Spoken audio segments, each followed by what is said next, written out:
Dahil bakunado ka, aba panalo yan! Sali na sa Bakunado Panalo Raffle. 3 million worth of cash prizes ang ipamimigay. Basta't bakunado ng COVID-19 vaccine, may chance kang manalo ng 1 million pesos sa grand draw at isa sa 100 winners sa monthly draw. How to join Bakunado Panalo? Step 1. Register for free. Text ResBacunaReg, space name, /age, /address at isend sa 8933. Step 2. I-text ang vaccine details. Text ResBacuna, space, first letter ng vaccine brand, /pangilang dose, /LGU, /petsa ng bakuna at isend sa 8933. Piso lang kada send. Kung partially vaccinated ka o nakatanggap ka ng unang dose, meron ka ng 1 raffle entry. Kung fully vaccinated o nakatanggap ka na ng 2 dose, additional 2 raffle entries for a total of 3 raffle entries na agad para sa'yo. Para sa bakuna na isang dose lang gaya ng Johnson & Johnson's Janssen, don't worry, 3 raffle entries agad ang makukuha. Para naman sa ating mga senior citizen, double the number of entries ang makukuha nyo. Kung partially vaccinated, may 2 raffle entries ka. Kung fully vaccinated naman, makakakuha ka ng 6 na raffle entries. 3 monthly draws at isang grand draw worth 1 million pesos ang naghihintay sa December 2021. Ano pang hinihintay mo? Sali na! Sa ResBacuna, protektado ka na, panalo pa! Bakunado Panalo Raffle. Para sa iyo ito. Para sa karagdagang impormasyon, pumunta sa aming website.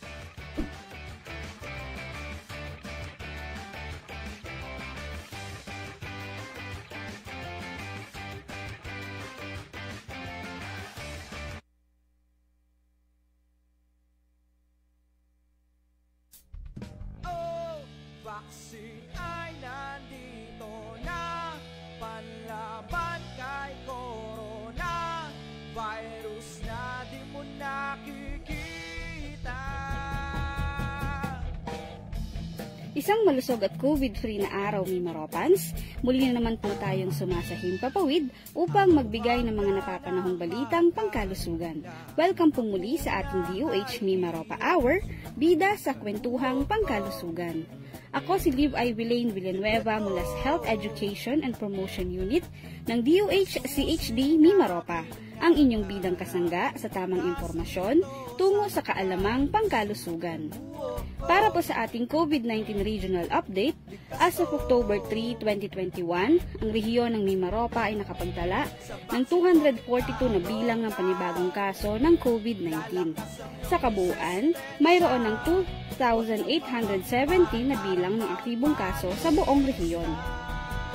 Samantala, ang kabuuang bilang ng lokal at imported na kaso ng COVID-19 na naitala sa ating rehiyon ay 25,844. At ang kabuuang bilang ng ating recovered cases ay 22,008. Narito naman ang pagkakahati-hati ng active COVID-19 cases per provinces. Sa Oriental Mindoro, 738, 625 sa Occidental Mindoro, 390 sa Marinduque, 371 sa Romblon, 489 sa Palawan, at 204 sa Puerto Princesa.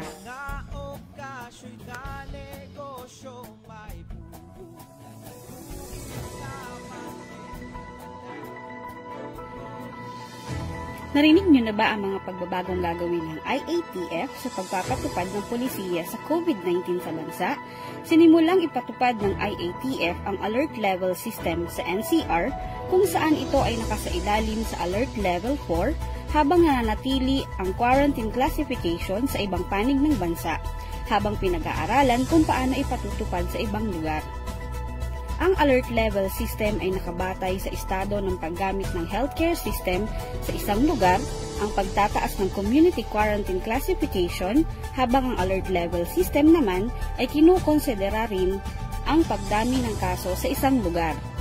Ang alert level system ay magsisilbing gabay sa gagawing aksyon ng lokal na pamahalaan base sa kasalukuyang estado ng kani-kanilang lugar.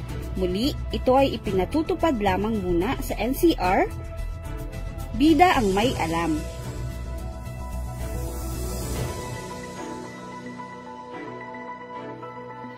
Nagpares bakuna ka na ba? Kung oo, sumali na sa Bakunado Panalo Raffle. Basta't bakunado ng COVID-19 vaccine, may tsansa kang manalo ng 1 million pesos sa grand draw at isa sa 100 winners of cash prizes sa monthly draw. Upang makasali, Step 1, register for free. Text RESBACUNAREG, space, name, age, address, at isend sa 8933. Step 2, i-text ang vaccine details. Text RESBACUNA, space, first letter ng vaccine or brand, pang ilang dose, LGU, petsa ng bakuna at isend sa 8933. Piso lang kada send. Ngayong Oktubre at Nobyembre, 50 ang may tsansang manalo ng 5,000 pesos para sa monthly draw. Sa raffle draw na gaganapin sa Disyembre, 10 naman ang maaring manalo ng 100,000 pesos. Habang isa naman ay may tsansang mag-uwi ng 500,000 pesos at para sa grand draw, isa ang mag-uuwi ng 1 milyon. 3 monthly draws at isang grand draw of 1 million ang naghihintay sa December 2021. Kaya sali na mga Mimaropans. Ang proyektong ito ay hatid sa inyo ng Philippine Amusement and Gaming Corporation, Department of Health, National Task Force at Z Philippines. Para sa iba pang detalye, magtungo lamang sa official Facebook page ng Department of Health, Philippines. Mimaropans, alam niyo ba na sa tuwing unang linggo ng Oktubre, ipinagdiriwang natin ang National Filipino Elderly Week? Ayon sa World Health Organization, ang mga elderly at mga senior citizen ay karaniwang nakakaranas ng mga sumusunod na problema. Una, pagkawala ng pandinig. Pangalawa, pagkakaroon ng katarata o pagkakaroon ng iba pang problema sa mata. Ikatlo, sakit ng likod o leeg. 4, arthritis o rheuma. 5, sakit sa baga. 6, diabetes. 7, depression. 8, dementia at pagkalimot. Para sa ating pagdiriwang ngayong taon, ano nga ba ang mga tips upang maging masaya at maging malusog ang ating pagtanda? Narito ang mga sumusunod. Pangalagaan ang nutrisyon. Kumain ng masusustansyang pagkain gaya ng isda, prutas at gulay. Mahalaga rin na siguraduhin nakakainom ng 8 baso ng tubig sa araw-araw upang manatiling hydrated ang ating mga katawan. Mag-ehersisyo. Ugaliing mag-ehersisyo ng 15 minuto sa umaga at sa hapon araw-araw. Magpaaraw rin ng kahit 10 minuto kada umaga. Magpahinga. Upang masigurado na kumpleto at sapat ang pahinga, siguraduhin nasa oras ang tulog ay aabot mula 6 na oras hanggang 8 oras kada gabi. Magpabakuna. Upang masiguradong malusog ang ating pagtanda, pagpatak ng 60 taon, siguraduhin na magpabakuna kontra pneumonia at influenza taon-taon para siguradong protektado sa mga sakit na ito. Regular na magpa-check up. Ugaliing magpakonsulta kada 6 na buwan sa pinakamalapit na health center sa inyong lugar. Agad ding magpatingin kung may hindi magandang nararamdaman. Protektahan ang mental health. Maglaan ng oras sa pakikipagbanding sa mga mahal sa buhay, makiisa rin sa mga aktibidad ng mga senior citizen sa ating komunidad. Para naman sa mga kamag-anak at kapamilya ng mga may edad na, ugaliin natin ang madalas na pangungumusta sa kanila. Protektahan sila mula sa pagkahulog. Para sa mga kapamilya ng mga matatanda, kung maaari ay paggamitin sila ng tungkod o alalayan tuwing sila ay maglalakad kung kinakailangan. Iwasan din na sila ay pagsuotin ng mga madudulas na sapatos. Sa halip, sila ay pagsuotin ng non-slip shoes o maglagay ng anti-slip mat sa mga lugar na madalas na nababasa kagaya na lamang ng ating mga palikuran. Para sa mga kapamilya, ugaliing bantayan ang kalusugan nila at regular silang ipa-check up upang maging masaya at malusog ang kanilang pagtanda.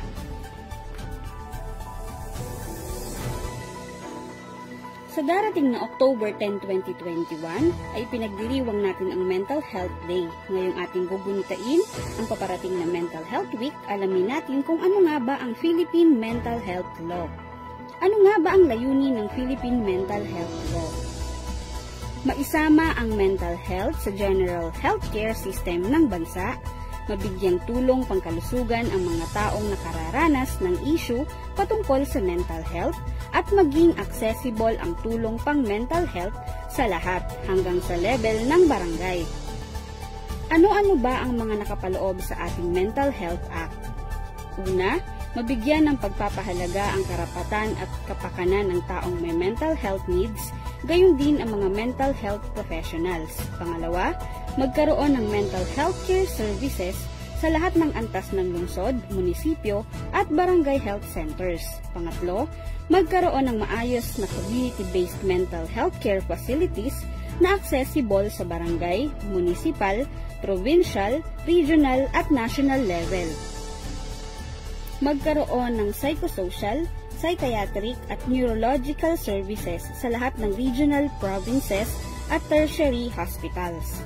Papalakasin ang kakayahang magsagawa ng drug screening services sa mga local na healthcare facilities. Sunod, isasama ang mental health sa kurikulum sa lahat ng antas ng edukasyon. At ang panghuli, magkaroon ng mga polisiya at programang nagtataguyod ng halaga ng mental health sa trabaho at sa paaralan. Ngayong panahon ng pandemya ay isinaalang-alang ang pagkakaroon ng malusog na katawan at malusog na kaisipan. Dahil madalas ay nasa bahay lang tayo, ito ang pagkakataon para bigyan natin ng pansin ang kalagayan ng ating mental health, pati na din ang ating pamilya at mga kaibigan. Malaking tulong din ang pakikinig sa mga hinaing at nararamdaman ng ating mga kapamilya o kaibigan. At para sa iba pang impormasyon tungkol sa ating mental health, abangan ang aming Facebook page, ang Bida 1 Wanna Learn, dahil ang episode natin ngayong linggo ay nakasentro sa usaping mental health. Tumutok lamang sa ating Facebook page na DOH-CHD Mimaropa ngayong Webes sa ganap na 1:00 ng hapon. Samahan natin si Juan at Juana, ang ating bidang kasangga sa tamang impormasyon tungo sa kaalamang pangkalusugan.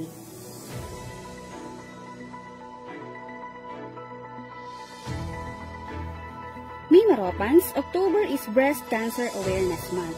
Pinagdiriwang man ang health event na ito o hindi, patuloy ang aming panawagan sa lahat to make healthy lifestyle choices and be your own breast friend. Sundin ang mga sumusunod na health habits upang manatiling malusog ang pangangatawan at makaiwas sa panganib na dulot ng breast cancer. Una, kumain ng wasto at panatilihin ang malusog na timbang.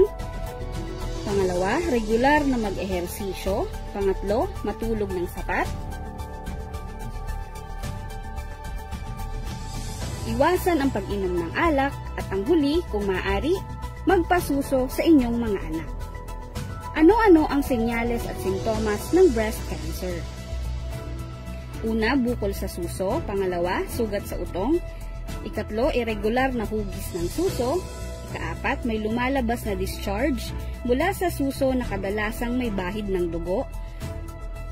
Hindi pantay na suso, utong na nakalubog, pag-iibang kulay ng utong at ang panghuli, pangangapal ng balat o ang tinatawag na orange peel.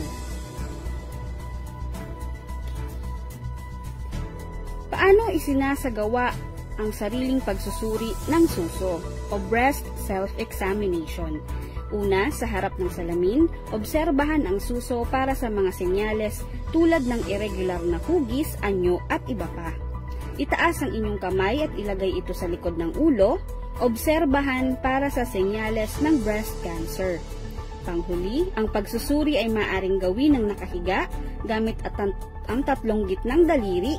Igalaw ito sa direksyon ng paikot, paloob, palabas, at taas-baba. Ipinagdiriwang man natin o hindi ang Breast Cancer Awareness Month, mahalaga na bantayan natin ang ating kalusugan, lalong-lalo na sa mga kababaihan.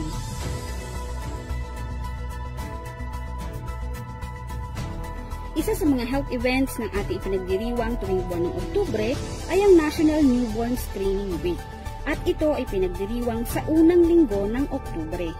Alinsunod sa Republic Act 1988 o Newborn Screening Act of 2004, na layuning maagapan ang paglala ng mga sakit ng mga bagong panganak na sanggol. Kaya mga mami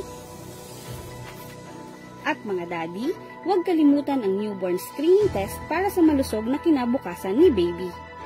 Ngayong ipinagdiriwang natin ang National Newborn Screening Week, narito ang kadalasang tanong tungkol sa newborn screening test.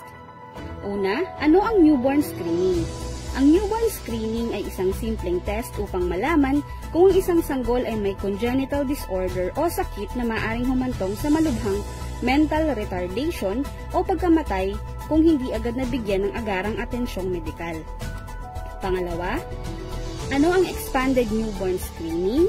Ang expanded newborn screening ay isang programa na tinataas ang bilang ng mga screening panel para matukoy ang iba pang mga sakit. Sa expanded newborn screening, mahigit 28 na sakit ang maaaring matukoy mula sa dating 6 na sakit. Bakit mahalaga ang expanded newborn screening? Karamihan ng mga bagong silang na sanggol ay pawang normal ang itsura ng pangangatawan. Sa pamamagitan ng ENBS, ay maaaring matukoy ang mga metabolic disorders o sakit bago pa man lumabas ang simptomas. Sa maagang pag-screen ng sakit, ay mabibigyan ng agarang atensyong medikal ang sanggol. Kailan ito isinasagawa? Ang expanded newborn screening ay ginagawa pagtapos ng 24 oras mula nang ipinanganak ang sanggol. Sinasagawa ito sa pamamagitan ng pagkuha ng patak ng dugo mula sa talampakan ng sanggol at inilalapat sa isang espesyal na absorbent fiber card na siyang ipapadala sa isang newborn screening center. Ano naman ang newborn package? Ito ay isang field health benefit package para sa essential health services para sa sanggol sa mga unang araw ng kapanganakan. Kasama rito ang essential newborn care, expanded newborn screening at hearing screening test. Ano naman ang resulta ng ENBS?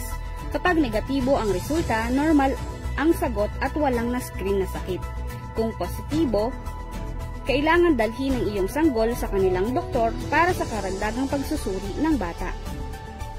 Saan makukuha ang resulta ng ENBS? Maaring kunin ang resulta sa mga health facility kung saan isinagawa ang ENBS.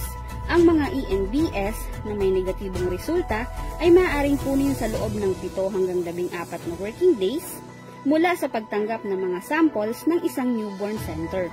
Ang mga ENBS naman na nagpositibo ay agad ipinagbibigay alam sa mga health facility, sa mga magulang ng mga bata. Ang mga sanggol na nagpositibo sa resulta ay dapat i-refer agad sa isang specialist para sa confirmation testing at dagdag pang pag-aalaga. Kapag natukoy ng newborn screening test ang sakit ng inyong anak at agarang nabigyan ng atensyong medikal, maaring lumaking normal ang inyong mga anak. Para sa iba pang mga katanungan ukol sa expanded newborn screening at tungkol sa pandemyang ating kinahaharap, huwag pong mahihiyang lumapit sa ating mga barangay health workers at barangay health emergency response teams o BHERTs. Abot kamay lang natin ang tulong kung kakailanganin. May mga BHERT friend tayo sa ating mga barangay na handang umagapay at umaksyon anumang oras. Sa tulong ng ating BHERT friend, siguradong malalagpasan natin ito.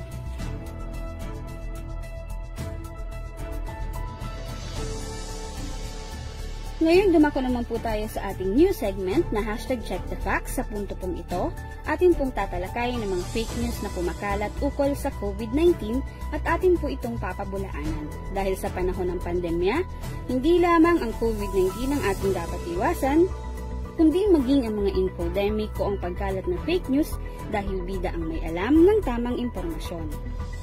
Number 1, hindi natin kailangan ng bakuna laban sa COVID-19.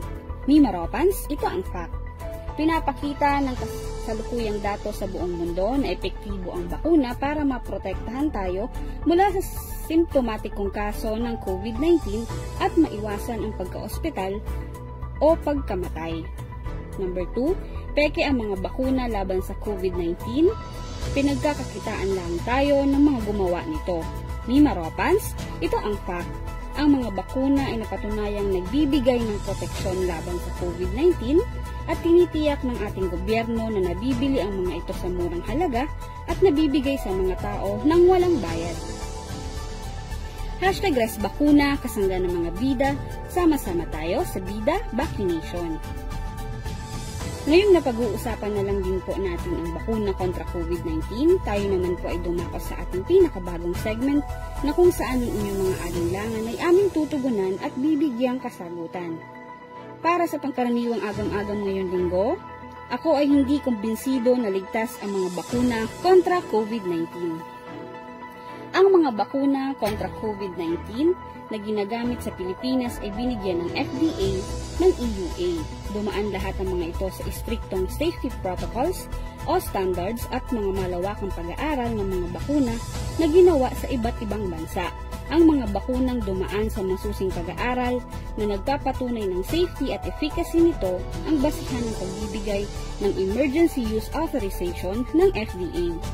Kung mapabilang sa mga bibigyan ng bakuna hanggat maaari, tanggapin ito bilang pagkakataon na magkaroon ng agarang proteksyon para sa sarili at sa ibang tao laban sa COVID-19.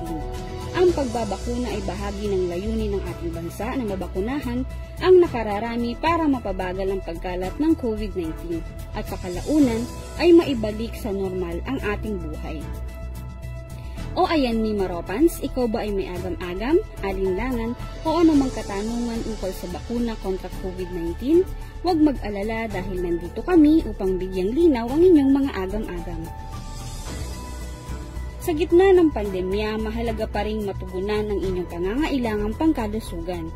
Kaya naman para sa inyong mga katanungan patungkol sa COVID-19 response, maaari kayong tumawag sa DOH One Hospital Command Center hotlines na 155-02886-50500 o maaari ninyong may access ang DOH Hospital Hotlines sa buong Pilipinas sa pamamagitan ng link na ito, bit.ly/DOH Hospitals Hotlines.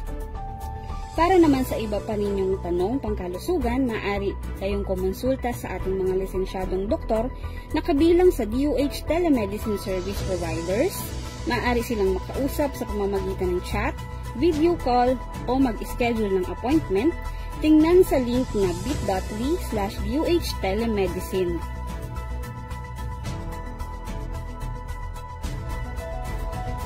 Ngayong unti-unti nang nagbubukas ang ekonomiya, kailangan pa rin ng iba yung pag-iingat laban sa COVID-19. Ayon sa mga eksperto, kailangang iwasan ang 3 C na ito upang mapigilan ang outbreak ng mga kaso ng COVID-19. Closed spaces o mga lugar na sarado at walang maayos na daloy ng hangin, crowded places o lugar na maraming tao sa paligid, at close contact settings kung saan kailangan ng malapitang interaksyon sa ibang tao.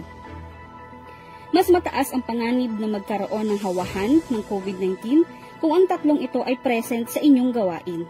Piliin maging ligtas sa COVID-19 sa lahat ng bagay na gagawin.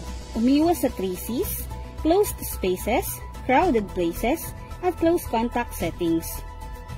Kung ikaw naman ay nakararanas ng mga simptomas ng COVID-19 tulad ng sipon, ubo, lagnat, at iba pa, huwag hayaang lumala at kumalat pa ang 3 sakit. Agad na mag-isolate at makipag-ugnayan sa inyong doktor o kaya ay tumawag sa inyong barangay health emergency response teams para sa tamang atensyong medikal. Alamin ang hotlines ng inyong LGU na maaari ninyong tawagan kung sakaling kayo ay nangangailangan ng tulong medikal. Sa unang simptomas ng COVID-19, mag-isolate at agad na makipag-ugnayan sa inyong mga BHERT.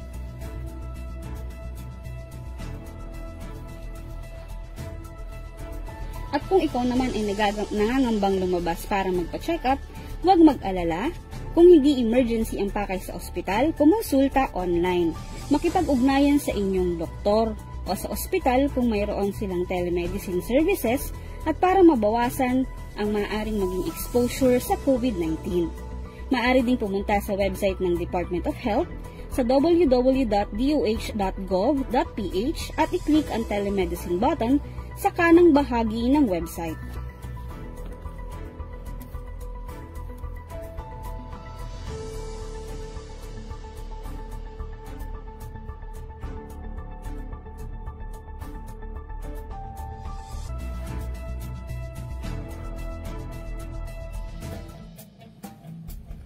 Sa pagtuloy na pagtaas ng COVID-19, may magagawa ka. Nitong nagdaang mga linggo, ang inyong pong DOH Center for Health Development Mimaropa ay patuloy ang pagpapaalaala sa lahat na ang bawat isa ay may gampanin laban sa pandemyang ito.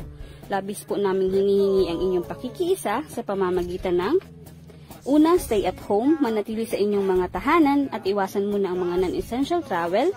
Pangalawa, mask at home when not alone. Ang lahat ay hinihikayat na magsuot ng face mask sa lahat ng pagkakataon sa alinman lugar, maging sa inyong mga tahanan, lalo na kung kayo ay may kasama sa nakabilang sa vulnerable population. Ensure adequate air circulation. Mahalaga ang isang tahanan ay may mabuting daloy ng hangin kung kaya't hanggat maaari buksan ng inyong mga bintana upang magkaroon ng increased airflow. Seek immediate consultation. Kung nakararanas ng alinmang simptomas ng COVID-19, kayo ay makipag-ugnayan sa inyong mga barangay health emergency response teams para sa angkop na management, referral for testing at isolation. Panghuli, go to isolation facilities instead of hospitals. Ang mga individual na nakararanas ng banayad na sintomas ay maaaring manatili sa mga designated quarantine o isolation facilities sa inyong lugar.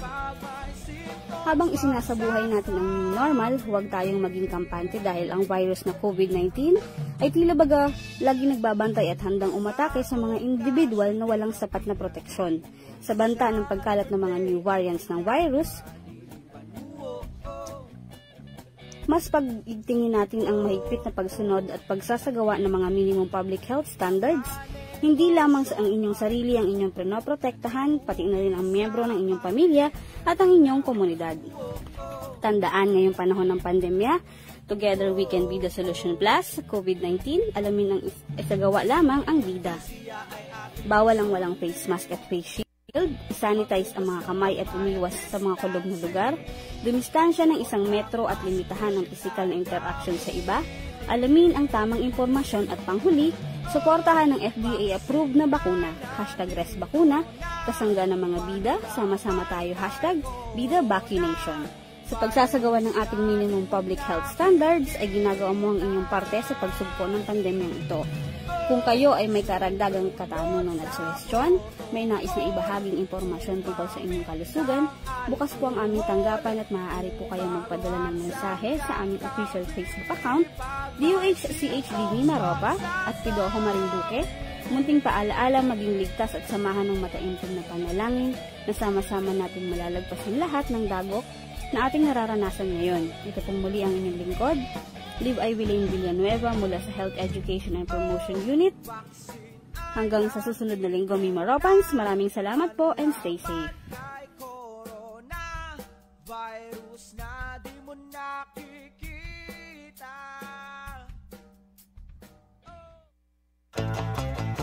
Ligtas at epektibo ba ang bakuna sa COVID-19?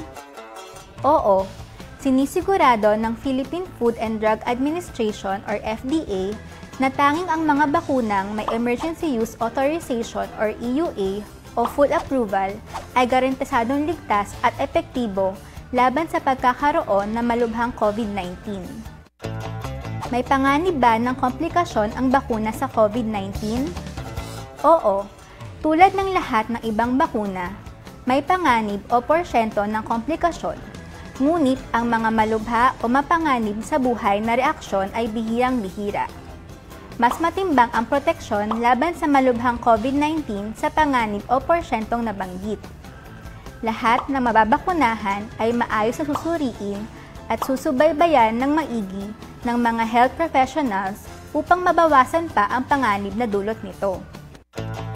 Ano ang maaaring magawa habang naghihintay sa paparating na bakuna?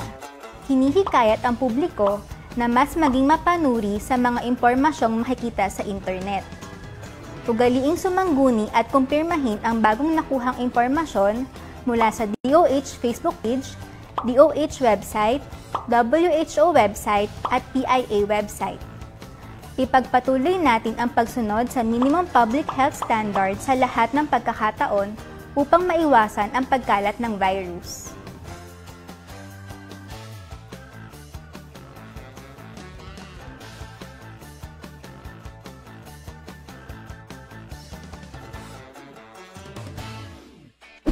Dahil bakunado ka, Aba, panalo yan! Sali na sa Bakunado Panalo Raffle. 3 million worth of cash prizes ang ipamimigay. Basta't bakunado ng COVID-19 vaccine, may chance kang manalo ng 1 million pesos sa grand draw at isa sa 100 winners sa monthly draw. How to join Bakunado Panalo? Step 1. Register for free. Text ResBacunaReg, space name, /age, /address at isend sa 8933. Step 2. I-text ang vaccine details. Text ResBacuna, space, first letter ng vaccine brand, /pangilang dose, /LGU, /petsa ng bakuna, at isend sa 8933. Piso lang kada send. Kung partially vaccinated ka o nakatanggap ka ng unang dose, meron ka ng 1 raffle entry. Kung fully vaccinated o nakatanggap ka na ng 2 dose, additional 2 raffle entries for a total of 3 raffle entries na agad para sa'yo. Para sa bakuna na isang dose lang gaya ng Johnson & Johnson's Janssen, don't worry, 3 raffle entries agad ang makukuha. Para naman sa ating mga senior citizen, double the number of entries ang makukuha nyo. Kung partially vaccinated, may 2 raffle entries ka. Kung fully vaccinated naman, makakakuha ka ng 6 na raffle entries. 3 monthly draws at isang grand draw worth 1 million pesos ang naghihintay sa December 2021. Ano pang hinihintay mo? Sali na! Sa ResBacuna, protektado ka na, panalo pa! Bakunado Panalo Raffle. Para sa iyo ito. Para sa karagdagang impormasyon, pumunta sa aming website